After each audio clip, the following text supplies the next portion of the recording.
അസ്സലാമു അലൈക്കും വറഹ്മത്തുള്ളാഹി വബറകാതുഹു. ദിനം പ്രതി എന്നല്ല, ധാരാളം നിരന്തരമായിക്കൊണ്ട് എത്രയെത്ര തെറ്റുകളാണ് നമ്മിൽ അറിഞ്ഞോ അറിയാതെയോ സംഭവിച്ചു കൊണ്ടിരിക്കുന്നത്. നമ്മുടെ ശരീരത്തിൻ്റെ ഓരോ അവയവങ്ങളെ കൊണ്ടും അള്ളാഹുവിന് നിരക്കാത്ത, അള്ളാഹുവിന് പൊരുത്തപ്പെടാത്ത പരിശുദ്ധമായ ദീനുൽ ഇസ്ലാമിന് നിരക്കാത്ത എത്രയോ കൊച്ചു കൊച്ചു തെറ്റുകളും വലിയ തെറ്റുകളുമൊക്കെ നിരന്തരം സംഭവിച്ചു കൊണ്ടിരിക്കുന്നവരാണ്.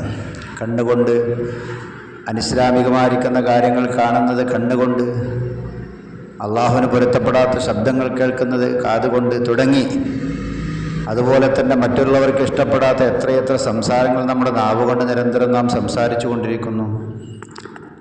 അപ്പോൾ തെറ്റുകൾക്കൊക്കെ എത്ര തെറ്റുകൾ ചെയ്താലും അള്ളാഹുവിനോട് നമ്മൾ ആത്മാർത്ഥമായി കൊണ്ട് ചോദിക്കുകയാണെങ്കിൽ അള്ളാഹു താല അതൊക്കെ പുറത്തു തരാൻ, പൊരുത്തപ്പെട്ടു തരാൻ സാധ്യതയുണ്ട്. അള്ളാഹു ദയാലുവാണ്, അവൻ കൃപയുള്ളവനാണ്, ഏറെ നന്ദിയുള്ളവനാണ്.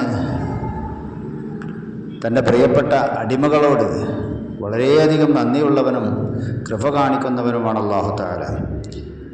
അപ്പോൾ നിരന്തരമായി കൊണ്ട് അള്ളാഹുവിനോട് നാം പരിശുദ്ധമായ അള്ളാഹുവിൻ്റെ ഇസ്മുകളുടെ നാമങ്ങളുടെ കൂട്ടത്തിലെ യാ ഗഫൂർ, യാ ഗഫൂർ എന്ന നാമത്തെ കഴിയുന്നത്ര ഉരുവിട്ടുകൊണ്ട് ഉച്ചരിച്ചുകൊണ്ട് അള്ളാഹുവിനോട് നാം ചോദിക്കുകയാണ് എങ്കിൽ അള്ളാഹു സുബ്ഹാനഹു വ തആല നമ്മുടെ പ്രാർത്ഥനയ്ക്ക് ഉത്തരം നൽകുകയും നമ്മുടെ പാപങ്ങളൊക്കെ പുറത്തു തരാൻ സാധ്യതയുണ്ട്. ഉദ്ഊനി അസ്തജിബ് ലക്കും എന്ന് പരിശുദ്ധമായിരിക്കുന്ന ഖുർആനിൻ്റെ തിരുവചനമാണ്. നിങ്ങളെന്നോട് ചോദിക്കുക, ഞാൻ നിങ്ങൾക്ക് ഉത്തരം നൽകും. അപ്പോൾ ചോദിക്കാൻ നമ്മൾ തയ്യാറായാൽ മതി. ചോദിക്കുന്ന സമയത്ത് സൗമ്യമായിക്കൊണ്ട്, ആത്മാർത്ഥമായിക്കൊണ്ട്, സൃഷ്ടാവായിരിക്കുന്ന തമ്പുരാൻ എന്നിൽ സംഭവിച്ചതൊക്കെ അവൻ പുറത്തു തരാൻ സാധ്യതയുണ്ട്, അവന് പുറത്തു തരുമെന്നുള്ള ആത്മവിശ്വാസത്തോടു കൂടി യാ ഗഫൂർ എന്ന നാമത്തെ ഉച്ചരിച്ചുകൊണ്ട്, ധാരാളം ഉച്ചരിച്ചുകൊണ്ട് അള്ളാഹുവിനോട് പ്രാർത്ഥിക്കുക.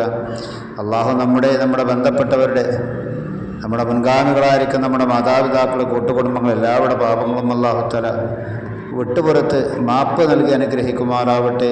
അസ്സലാമു അലൈക്കും വറഹ്മത്തുള്ളാഹി വബറകാതുഹു.